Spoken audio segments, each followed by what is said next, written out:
오늘 함께 나눌 말씀 마태복음 5장 4절입니다. 마태복음 5장 4절입니다.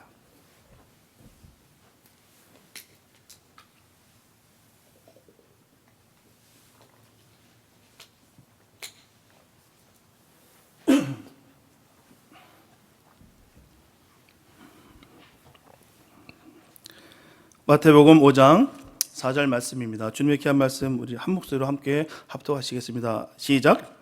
애통하는 자는 복이 있나니 저희가 위로를 받을 것이며. 아멘.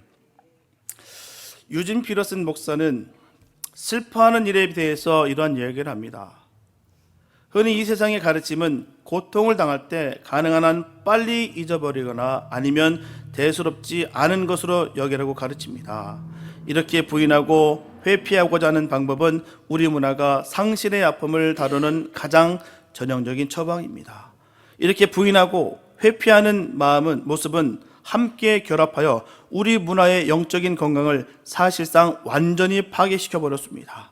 사회에 만연된 중독증과 우울증이 바로 그 결과인 것입니다. 고통, 거절, 실패 등과 대면할 줄 모르거나 대면하기를 거부하는 증상, 원하는 것을 얻지 못하거나 뜻대로 안 되는 것을 견디지 못하거나 견디기를 거부하는 증상이 사회 전체에 만연되어 있습니다. 이런 점에서 우리는 슬퍼하는 법을 배울 필요가 있습니다. 슬퍼하는 법을 배우지 못하면 우리는 그때그때 기분을 좋게 유지하는 것이 가장 중요하다고 믿게 될 것입니다. 그러면 거절당할 때마다 그 현실을 부인하려 할 것이며, 그러므로서 결국 타인의 거절 여하에 내 마음이 좌지우지될 것입니다. 실패할 때마다 그 현실을 회피할 것이며, 그러므로서 결국 그 실패는 우리의 삶을 빈곤하게 만들 것입니다. 고통과 상실, 거절과 실패에 대한 부인과 회피가 쌓여감에 따라 우리는 점점 우리 이하의 존재, 남을 하찮게 여기는 하찮은 존재, 거짓 미소를 띤 빈 껍데기가 되어 갈 것입니다. 상실을 피해가는 행운이나 영리함은 인간을 성숙시켜 주지 못합니다. 부인하고 회피하는 것은 더더욱 그러합니다. 그러므로 슬퍼하는 법을 배울 필요가 있습니다. 그렇습니다. 애통할 수 있다는 것은 이런 점에서 성숙한 한 모습이에요. 그래서 자신을 보지 못하고 오직 남을 원망하면서 사는 사람 절대로 회개하지 못합니다. 원망하고 발악하는 사람 절대로 회개하지 못합니다. 참으로 애통함이 있고야 새롭게 인간의 모습으로 태어난다는 거예요. 그래서 예수님이 말씀하십니다. 슬퍼하는 자가 복이 있다. 애통하는 자가 복이 있다. 저가 위로를 받을 것이니라. 여기에 애통한다는 말은요, 펜데오라고 하는 헬라어인데요, 이 말은 보통 운다라는 말이 아닙니다. 가벼운 말이 아니에요. 약간의 슬픔을 전하는 것이 아닙니다. 이것은 아주 강한 슬픔에 대한 아주 강한 표현이에요. 사랑하는 사람이 죽었을 때 가슴을 찢는 그런 모습을 가리킨다는 것입니다. 예컨대 창세기 37장에 보게 되면 야곱이 그 아들 요셉이 죽었다고 생각했어요. 특별히 그냥 죽은 것도 아니고 짐승에게 물려가서 갈기갈기 찢겨 죽었다라는 것을 알게 될 때 그가 통곡을 했다는 거예요. 내 아들 요셉이 하며 통곡을 합니다. 그 통곡, 바로 그런 마음이 애통하는 마음입니다. 오늘 본문에서 나는 그 애통이 그런 애통이라는 것이죠. 우리가 생각하는 애통하는 마음이라는 것은 또 여러 가지 의미로 해석이 가능합니다. 일반적으로 생각하는 애통이라는 것은요, 다른 사람이 당한 아픔에 대해서 함께 아파하고 함께 고통하고 함께 슬퍼하는 마음을 말합니다. 그렇습니다. 슬픈 일을 당한 사람을 보면 함께 슬퍼하고, 고통스러운 일을 당한 사람을 보면 그를 위로하고 싶은 마음이 바로 우리가 생각하는 일반적인 의미에서 애통이에요. 또 다른 의미는 세상에서 자신의 소중한 것을 잃어버렸을 때 가장 가슴 아파하는 것과 다른 사람으로부터 아무 이유 없이 자신이 억울한 일을 당했을 때 가지는 자신의 슬픔을 또한 애통이다라는 말을 씁니다. 그리고 애통한다는 말의 또 다른 측면에서의 의미는 하나님 앞에서 자신이 지은 죄에 대해서 마음 아파하는 것을 말하는 거예요. 대개 사람은 애통하게 될 때 겸손해집니다. 겸손하게 될 때 진실을 찾습니다. 그리고 거기서 바로 하나님을 만납니다. 오스트리아의 수도 비엔나에 보면 임페리얼 박물관이라는 곳이 있어요. 그곳에는 아주 특별한 그림이 보관되어 있습니다. 그 그림은 루벤스 이후 가장 뛰어난 플랑드르 화가로 알려진 안토니 반 다이크가 그린 바로 황제 데오도시우스 1세를 가로막는 주교 암브로시우스라는 것입니다. 황제 테오도시우스 1세를 막는 주교 암브로시우스. 로마 황제가 성당에 들어가는데 주교가 문을 딱 막아선 채 못 들어갑니다 하고 저지하는 내용을 묘사한 그림이에요. 소재가 된 이야기는 다음과 같습니다. AD 390년에 데살로니가 주민들이 반란을 일으킵니다. 총독을 죽이고요, 황제 및 황후의 초상화를 흙탕물에 집어넣고 갖은 모욕을 퍼붓습니다. 이에 격분한 황제 테오도시 1세는 군대를 보내서 그 지방에 사는 모든 사람을 인정사정 봐주지 않고 아주 참혹하고 잔인하게 아주 무차별적으로 1,500명이나 학살해버렸어요. 이 소식을 들은 주교 암브로시우스는 분개하면서 즉시 서한을 황제에게 보냅니다. 데살로니가 학살에 대한 책임을 물어서 공식적으로 참여할 것과 아울러 당분간 성당 출입을 금지할 것을 요청했어요. 그러나 이러한 요청을 묵살한 황제는 부활절 날에 측근들을 대동하고 성당으로 찾아갑니다. 이 소식을 들은 암브로시우스는 성당 문 앞에 나와 안으로 들어가는 황제의 성당 출입을 딱 막았었어요. 그의 단호한 태도에 테오도시 1세는 하는 수 없이 발길을 돌렸고요, 성탄절 날에 다시 성당을 찾습니다. 암브로시우스 주교는 이번에도 입구에 딱 버티고 서서 황제를 단호히 가로막습니다. 진실된 회개와 통회를 하지 않았다는 그 이유였어요. 못 들어갑니다.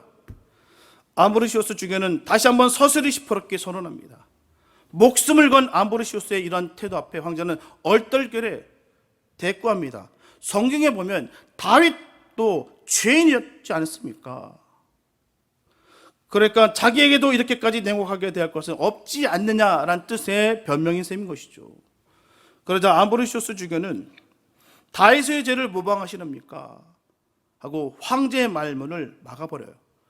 그렇다면 다윗의 참회까지 모방하셔야죠. 다윗처럼 진실된 회개를 하십시오. 데살로니가 학살에 대한 사죄를 요구했어요. 황제는 기가 질려서 땅바닥에 엎드리고 맙니다. 황제는 결국 그에게 굴복하여서 자신의 잘못을 뉘우치고 자신의 죄를 용서받기 위해서 미사에 참석하려고 하니 부디 들여보내달라고 간절하게 간청하게 됩니다. 이에 암브로시우스는 성당 출입을 허가했어요. 너무나 유명한 그림이고 이야기는 참으로 유명한 이야기입니다. 이처럼 회개하지 않는 죄인, 회개하지 않는 교만한 사람, 하나님 집에 못 들어갑니다. 위로를 받을 수가 없어요. 우리는 자기 자신을 위해서 울어야 됩니다. 동시에 남을 위해서 도울 수 있는 사람이 되어야 된다는 것이죠. 느헤미야는 예루살렘 성이 회파됐다는 말을 듣고 옷을 찢고 눈물을 흘렸어요. 예레미야는 어떻습니까? 그 민족의 장래를 걱정하면서 너무너무 울어서 창자가 끊어지는 아픔을 느끼면서 울었기 때문에 그를 흔히 눈물의 선지자라 부릅니다. 에스겔은 회폐된 예루살렘 성을 멀리 바라보면서 울었어요. 분명한 것은 내가 나를 위해서 울 뿐만 아니라 멸망해 가는 세상을 향해서 이웃을 향해서 울 수 있는 바로 애통하는 마음, 그런 인격, 그가 복이 있는 것이죠. 우리가 분명히 알아야 되는 것은 후회하는 것과 회개하는 것은 다릅니다. 틀린 거예요. 첫날 만날 후회했다고 해서 그게 회개 아닙니다. 사울왕은요, 잘못한 일에 대해서 많이 후회했습니다. 그러나 회개가 없었어요. 어쩌면 다윗은 더 큰 죄인이었을지도 모릅니다. 하지만 그는 회개가 있었어요. 침상이 썩도록 그는 회개했습니다. 그래서 하나님의 사랑을 받고 위로를 받은 것이죠. 오늘 본문에서 예수님께서 말씀하시는 그 애통이라는 것은 영적인 것이며 하나님 앞에서 발견된 나의 솔직한 죄악된 모습을, 그 상태를 보고 마음 아파하는 것을 말하는 거예요. 나라는 존재가 아무것도 아니었구나, 죄악 가운데 허우적거리는, 정말 기름통에 허우적거리는 까마귀 같은 존재였구나를 깨달았던 것이죠. 그로 인해서 너무너무 아파하고 통증을 느꼈다는 것이 바로 애통하다는 거예요. 회개 없으면 주님께서 주시는 위로가 없습니다. 믿는 자로서의 가장 축복이 뭐겠습니까? 주님으로 인해서 위로받는 거예요. 내가 아무리 아프고 슬픈 일을 겪었다 할지라도 수많은 공격을 당했다 할지라도 주님께서 주신 그 위로로 말미암아 회복되는 것이 성도로서의 가장 복 중에 큰 복입니다. 회개가 없으면 그럴 일이 없어요. 위대한 전도자였던 이 사도 바울은 로마서에서 보면 민족을 향한 눈물이 있었고요, 한평생 복음을 전할지라도 계속 그 마음에 무거운 근심이 있었다는 거예요. 특별히 로마서 7장에 보시면 사도 바울이 깊은 영적 고민에 쌓였다는 것을 알 수가 있습니다. 그는 예수 그리스도 안에 있는 자신은 무엇에든지 거룩하고 무엇에든지 올바르고 무엇에든지 정직할 줄 알았어요. 근데 자신에서는 어떻게 할 수 없는 심각한 영적인 절망 상태를 하고는 이렇게 고백합니다. 나의 행하는 것을 내가 알지 못하노니 곧 원하는 이것은 행하지 아니하고 도리어 미워하는 그것을 행함이라. 내가 원하는 바 선은 하지 아니하고 도리어 원치 아니하는 바 악은 행하도다. 만일 내가 원치 아니하는 그것을 하면 이를 행하는 자가 내가 아니요 내 속에 거하는 죄니라. 그러므로 내가 한 법을 깨달았노니 곧 선을 행하기 원하는 나에게 악이 함께 있음이라. 그러니까 솔직한 자신의 마음 상태를 고백한 뒤에 로마서 7장 24절에서 이렇게 고백합니다.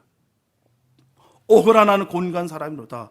이 사망의 몸에서 누가 나를 건져내라. 참 무거운 고백이 아닐 수 없습니다.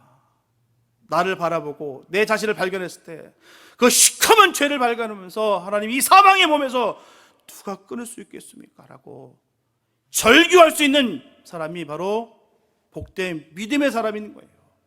죄가 있는데도 불구하고 죄를 발견하지 못하고 내 멋대로 내가 원하는 대로 살아가는 것이 아니라, 비록 내가 죄 가운데 끌려가면서 어찌할 바 모르는데도 불구하고 하나님 처절하게 주님 앞에 매달리는 사람이 진정 구원받은 믿음의 사람들인 거예요. 우리 주님께서 우리에게 완벽한 것을 구한 적이 한 번도 없습니다. 우리의 최선을 바라셨죠. 누가 나를 건져내랴. 그럼 어떻게 할 수 없는 최악의 상태를 경험한 뒤에 죄 앞에서 나약한 자신의 모습을 발견해서 절규하는 모습을 찾을 수가 있다는 거예요. 대사도였던 사도 바울도 그랬다는 거예요. 하물며 우리는 어떻습니까? 그렇습니다. 이것이 바로 오늘 주님께서 말씀하시는 애통해 하는 마음이에요. 이 마음은 자신의 죄 문제에 대해서 안타까워 어쩔 줄 몰라 하고 마음 아파하는 사람인데, 이런 사람들은 하나님으로부터 위로를 받을 것이다라고 주님은 말씀하시는 거예요. 완벽하기 때문에 위로하는 것이 아니라 네가 그 죄를 발견해서 처절하게 주님 앞에 발버둥치는 그 모습 가운데 내가 너를 위로하노라. 사실 우리는 하나님 앞에서 선한 행동을 하고 싶어도 할 수가 없는 너무나도 부패한 마음을 가졌고요, 겸손하고 싶어도 다른 사람들과 자신을 늘 비교하면서 자꾸만 교만해지려고 하는 마음을 가질 때가 분명히 있습니다.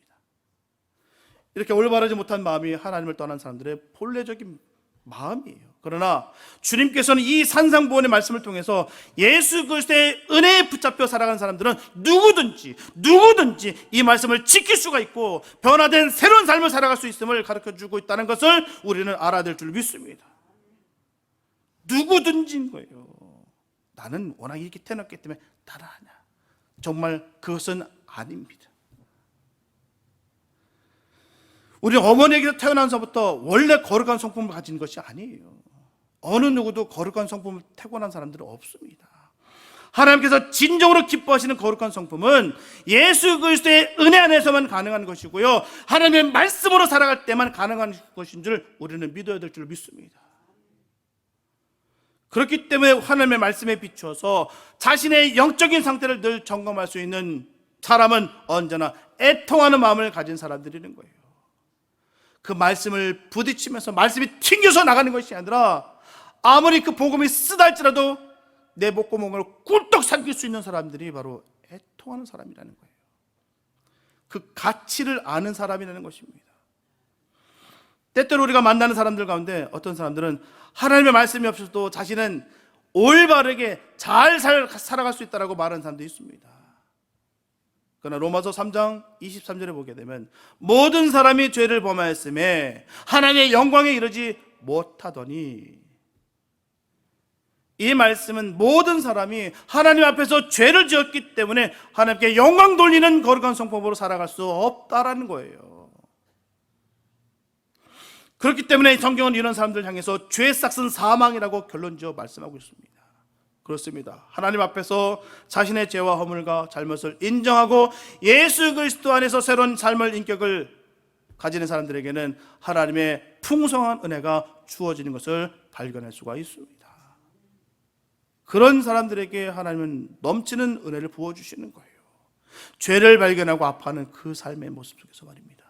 난 잘 사는데, 내가 죄 지은 게 뭐가 따로 뭐 있어, 나는 정직한데, 내가 무슨 큰 죄를 졌다고, 내가 무슨 죽을 죄를 졌다고 라고 하는 그 마음 속에서는 결코 하나님의 넘치는 복이 임할 수가 없다는 거예요. 애통하는 자에게 주어지는 하나님의 풍성한 은혜는 바로 위로를 받는다는 것입니다. 여기서 말하는 위로라는 말은 헬라어로 파라칼레오라고 하는데요, 이 말은 두 가지 말이 합성된 것이에요. 곁으로 또는 가까이라는 말인 파라라는 말과 부른다라는 말인 칼레오라는 말이 합성되는 거예요. 그래서 이 말의 의미는 하나님 가까이로 부른다, 또는 하나님과 함께 한다라는 것입니다.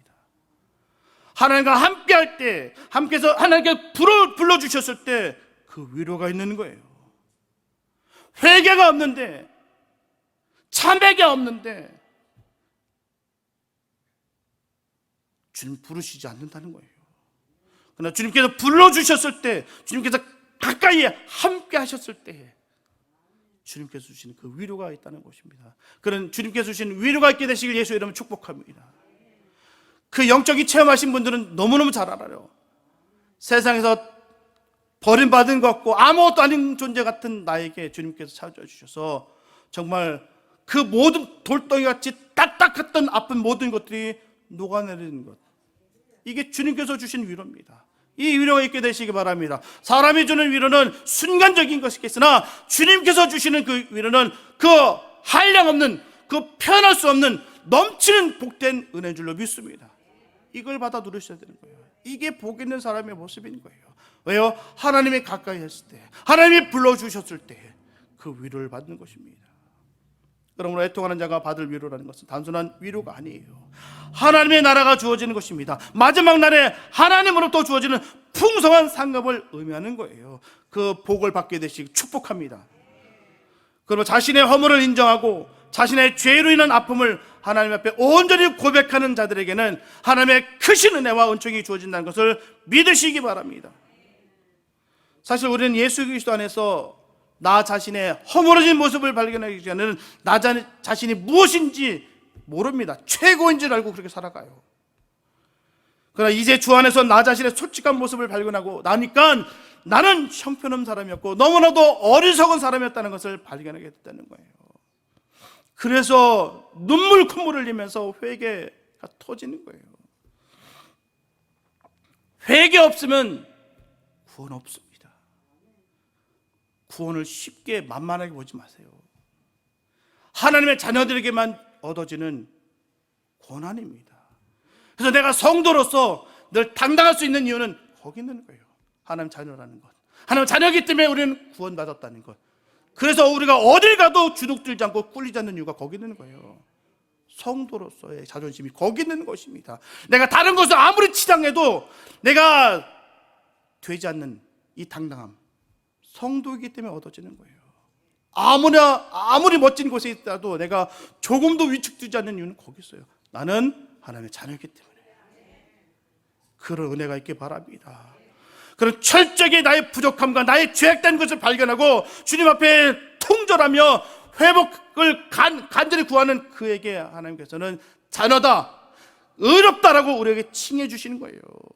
그게 바로 성령 받은 사람의 모습인 거예요. 신념과 신앙은 다릅니다. 스스로 정신승리하면서 살아가는 어리석음들이 얼마나 많은지 몰라요. 예수의 옛자의 모습도 들어가지 않는데도 불구하고 난 예수 믿는다라고 하면서 스스로 정신승리한 사람들이 얼마나 많은지 모릅니다. 아니요. 지금 발견하시고 지금 회복해 되시기 바랍니다. 하나님 앞에 만났을 때는 늦어요. 지금입니다. 모든 신앙은 지금이에요. 그 과거에 내가 엄청난 어떤 일을 했다 할지라도 중요치 않습니다. 한 개도 중요치 않아요. 지금 나의 모습이 중요한 거예요. 내가 정말 주님을 믿고 있는가? 내가 정말 주님을 신뢰하고 있는가? 주님 내 안에 계신가? 오늘 성경은 예수 그리스도의 구속 안에서 자신을 발견한 사람은 애통하는 마음을 가지게 될 것이며 하나님의 은혜를 사모하게 된다는 것을 발견하게 됩니다. 저분들은 진정으로 성숙한 사람의 애통은 자신의 허물과 죄만 가지고 마음 아파하지 않는다는 사실을 우리 또한 알아야 돼요. 믿음 안에서 영적으로 성장하고 나면 다른 사람들이 하나님의 말씀을 듣지 아니하고 지키지 아니하고 거역하는 것을 보면 마음이 아파 견딜 수가 없는 것을 경험하게 되는 거예요. 그래서 영혼권에서 우리가 목숨을 걸고 하는 거 아니겠습니까? 영적으로 성숙한 사람들은, 정말 주님의 그 복음의 가치를 아는 사람들은 복음을 전하지 않을 수가 없어요. 그 결과가 뻔히 아는데 가만히 있을 수가 없다는 것이죠. 그럼 성숙한 믿음의 사람이 애통하는 것은 나 자신을 위한 애통보다는 다른 사람의 영혼을 보면서 그 펼쳐진 결과를 보면서 더 안타까운 마음을 가짐으로 느껴지는 그 영혼의 아픔을 말하고 있는 거예요. 주님과 함께 통증을 느끼시기 바랍니다. 내가 영적으로 살아있으면 바로 거기서 증거가 되는 거예요. 주님과 함께 같은 방향을 바라보며 주님과 함께 통증을 느낄 수 있는 것, 이게 바로 애통하는 마음을 가진 사람들의 모습인 것입니다. 우리는 예레미야를 가지고 눈물의 선지라고 불러요. 왜일까요? 그가 멸망한 길로 다가선 그 조국, 바로 이스라엘을 향해서 그가 목이 터져라고 복음을 전했습니다. 회개하고 말씀 앞에 반듯하게 살아가자고 했었어요. 하지만 많은 사람들은 그를 외면했습니다. 그 말을 듣지 않았어요. 멸시했습니다. 심지어는 그를 조국을 배신자라고 해서 때리고 감옥에 가둬줘요. 아무도 예레미야의 마음을 몰라줬지만 그는 하나님 앞에서 진실됐고요, 정직하였기 때문에 그는 눈물을 흘리며 쓰러져가는 그 조국을 위해서, 살리기 위해서 끝까지 눈물로 호소했던 거예요. 네가 날 때렸냐? 내가 좋은 말 전했는데, 살리려고 전했는데 난 날 때려? 난 2대 때려. 아니면 탁탁 털고 도망가고. 아닙니다. 끝까지 그곳을 지키기 위해서 복음을 선포했다는 것이죠. 왜요? 주님이 그 마음을 알기 때문에, 주님께서 그에게 허락하셨기 때문에. 그래서 우리는 그를 향해서 눈물의 선지라 부르는 거예요. 또한 모세의 경우를 보면 시내산에서 십계명을 받아가지고 내려왔을 때 이스라엘 민족이 금으로 송아지를 만들어 이를 하나님이라 섬기는 모습을 봅니다. 이에 대해서 하나님께서 노하셔서 이들을 심판하실 것을 알았어요. 여기서 모세는 이스라엘 민족이 하나님에게서 완전히 단절될 위험을 보게 됩니다. 그래서 모세는 하나님께 기도를 드렸어요. 그 기도가 바로 출애굽기 32장 31절 32절입니다. 여호와께로 다시 나아가 여짜오되 슬프도소이다. 이 백성이 자기들을 위하여 금신을 만들어 싸우니 큰 죄를 범하였나이다. 그러나 합의하시면 이제 그들의 죄를 사하여 주시옵소서. 그렇지 않사오면 원컨대 주의 기록하신 책에서 내 이름을 지워 버려 주옵소서. 이런 모세의 마음이 바로 애통하는 마음이에요. 단절을 두려워하고 아파하는 마음. 그래서 그 단절됨을 극복하기 위해서는 자기가 단절돼도 좋다는 각오, 이것이 바로 애통하는 마음, 또 다른 모습인 것이죠. 사도 바울의 경우도 마찬가지입니다. 로마서 9장에서 이런 모습을 볼 수가 있어요. 로마서 9장부터 11장은 예수 그리스도를 십자가에 못 박은 이스라엘 민족이 구원받을 수 있는 섭리를 말씀하는 내용입니다. 로마서 9장 1절부터 3절 말씀 보게 되면, 내가 그리스도 안에서 참말을 하고 거짓말을 아니하노라. 내게 큰 근심이 있는 것과 마음에 그치지 않는 고통이 있는 것을 내 양심이 성령 안에서 나로 더불어 증거하노니, 나의 형제 곧 고륙의 친척을 위하여 내 자신이 저주를 받아 그리스도에게서 끊어질지라도 원하는 바로라. 이렇게 단절을 슬퍼하고 아파하는 나머지 자기 자신의 단절까지도 감당하고자 하는 슬픔이 바로 오늘 본문에서 말씀하고 있는 복된 애통이라는 거예요. 오늘 우리 주위에는 너무도 많은 안타까운 일들이 벌어지고 있습니다. 그 모든 일들을 두고서 많은 사람들은 서로 이렇게 이야기하고 있어요. 이 모든 일들은 저 사람 때문이고 그가 잘못을 했기 때문이다라고 온갖 책임을 서로 다 미루고 있다는 것입니다. 그렇습니다. 우리는 살아가면서 발생하는 모든 문제는 모두가 다 내 탓이 아닌 다른 사람 탓으로만 생각하고 있다는 거예요. 그러나 하나님 말씀 앞에서 부패한 자신의 그 솔직한 모습을 발견한 사람들은 이 모든 문제가 바로 다른 사람이 아닌 나로 말미암아 발생한 것이라는 그 애통하는 마음을 갖게 된다는 거예요. 남에게 핑계대는 삶이 아니라 가슴 아파하는 부르짖는 삶을 살 수 있다는 것이죠. 얼마나 구차합니까? 남 탓만 하고 핑계대는 삶만큼 참 구차한 인생도 없어요. 시편 119편 136절에 보면 저희가 주의 법을 지키지 아니하므로 내 눈물이 시냇물같이 흐르나이다.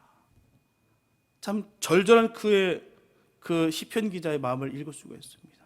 얼마나 아프면 내 눈물이 시냇물같이 흐릅니다. 바로 이것이에요.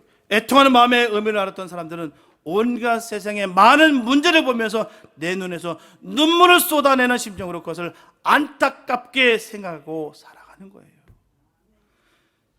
사도행전 7장 59절에는 자신을 죽이기 위해서 돌을 던지는 사람들 향해서 저들의 죄를 용서하여 주옵소서라고 안타까운 마음으로 기도하는 이 스데반의 모습을 우리는 발견할 수가 있어요. 얼마나 안타까웠겠습니까? 얼마나 애통하겠습니까? 자신이 돌에 맞아 죽는 것은 아무것도 아닐 수 있어요. 자신이 비난을 듣고 원망을 받는 것은 아무것도 아닐 수도 있습니다. 다만 자신들이 죽인 예수를 하나님의 아들로 고백하지 않고 예수 그리스도를 알지 못하는 그 사람들의 모습을 볼 때 너무너무 안타까운 마음이 들어서 저들의 죄를 용서해달라고 기도하는 거예요. 돌에 맞아 죽는 것까지 따위는 중요치가 않아요. 저 사람들이 지금 시퍼렇게 지금 나에게 저주를 퍼붓는 것도 별로 중요치 않다는 거예요. 저들 예수 모르고 죽는 그 모습이 너무 안타깝다는 것이죠. 여러분들은 이런 경우가 없습니까? 아무리 내가 진실을 말해도 솔직한 마음을 털어놔도 그들이 그것을 믿지 못하고 신뢰하지 못할 때 마음이 아프고 답답하지 않으셨습니까? 그래서 하나님 저들의 진실을 발견하게 해주시고 진정한 사랑을 깨닫게 하옵소서라고 기도할 때 없으셨습니까? 이런 것이 바로 다른 사람의 영혼을 위해서 애통하는 마음을 가지게 되는 경우예요. 오늘 주님께서는 이런 애통하는 마음을 가진 자들은 복이 있는데 그들이 위로를 받을 것이다라고 분명히 말씀하시는 거예요. 주님은 그들에게 위로하실 것이다 약속하시는 거예요. 다른 사람이 아니라 내가 애통하는 사람, 내가 반드시 위로할 것이다. 그 말씀을 우리에게 약속하신 것입니다. 계시록 21장 4절에 보면 모든 눈물을 그 눈에서 씻어주신다라고 말씀하셨어요. 그렇습니다. 우리가 살아가는 세상은 참으로 어렵고 힘이 들어요. 만만치 않습니다. 때로는 나를 삼키려고는 이 세상의 거대한 그 물결 앞에 놀라 떨 때가 너무너무 많습니다. 이때 우리에게 위로가 되시는 분은 오직 한 분이십니다. 바로 예수입니다. 예수밖에 없어요.